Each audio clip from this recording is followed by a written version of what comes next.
Shalom to everyone. यीशु के लहू हमें किस प्रकार योग्य बनाता है। Importance of blood of Jesus. यीशु के लहू का महत्व क्या है, चलिए हम देखेंगे। इब्रानियों की पत्री 9:22 कहता है, सच तो यह है कि व्यवस्था के अनुसार प्राय सब वस्तुएं लहू के द्वारा शुद्ध की जाती हैं और बिना लहू बहाए पापों की क्षमा नहीं। तो यीशु मसीह का लहू जो बहाया गया है वो हमें पापों की क्षमा प्रदान करता है।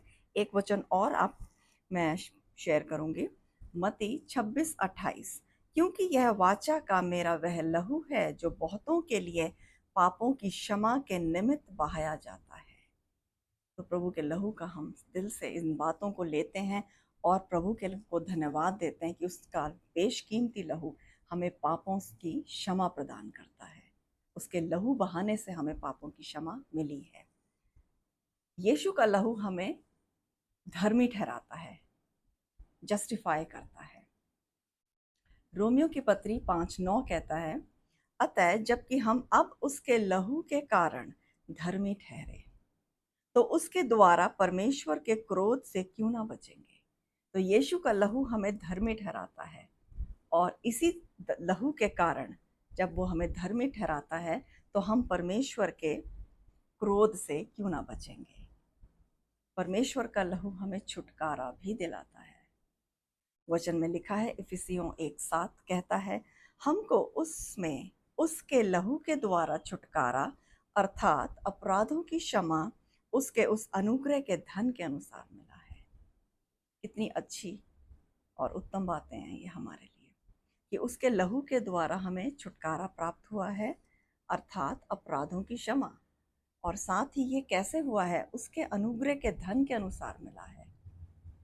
पहला पत्रस 18:19 भी इसी बात की घोषणा करता है। पहला पत्रस उसका पहला अध्याय 18 और 19, क्योंकि तुम जानते हो कि तुम्हारा निकम्मा चाल चलन जो बाप दादाओं से चला आता है उससे तुम्हारा छुटकारा चांदी सोने अर्थात नाशवान वस्तुओं के द्वारा नहीं हुआ पर निर्दोष और निष्कलंक मेमने अर्थात मसीह के बहुमूल्य लहू के द्वारा हुआ है।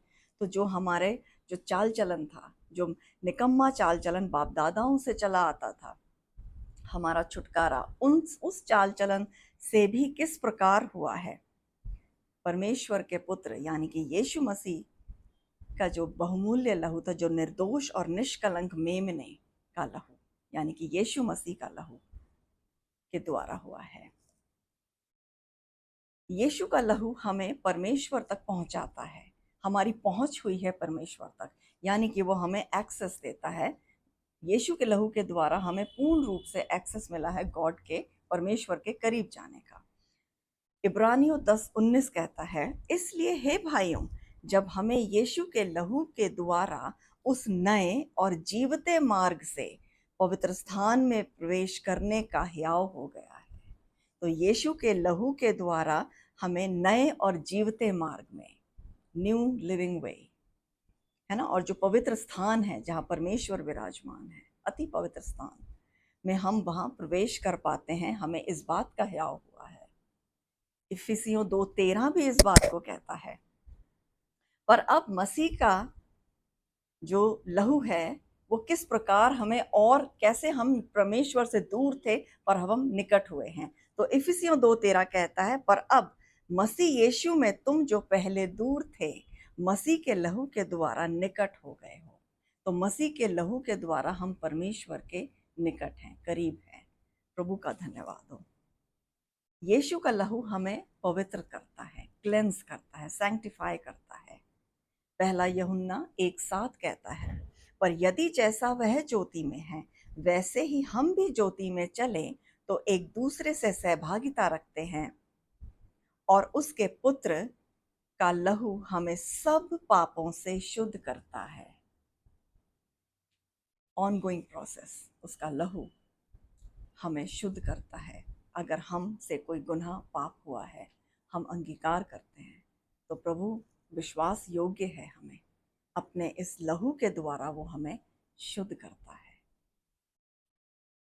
परमेश्वर के पुत्र का लहू हमें जीवन देता है। इब्रानियों 9:14 इस बात को कहता है, तो मसीह का लहू जिसने अपने आप को सनातन आत्मा के द्वारा परमेश्वर के सामने निर्दोष चढ़ाया, तुम्हारे यानी कि हम सब के विवेक को मरे हुए कामों से क्यों ना शुद्ध करेगा, ताकि हम लोग यानी कि तुम जीवते परमेश्वर की सेवा करो। तो हम जीवते परमेश्वर की सेवा किस प्रकार करेंगे? जब हम उसके जीवन में, वो उसका लहू हमें जीवन देता है। सच में प्रभु धन्य है, और उसने जो अपना लहू बहाया, ये सारी बातें हमें योग्य बनाती हैं। उसके लहू के द्वारा हम योग्य हुए हैं, उसका ब्लड हमें क्वालिफाई करता है। सच में प्रभु भला है, अच्छा है, और उसके बहुमूल्य लहू की कीमत को हमें जानना है, समझना है। Shalom to everyone.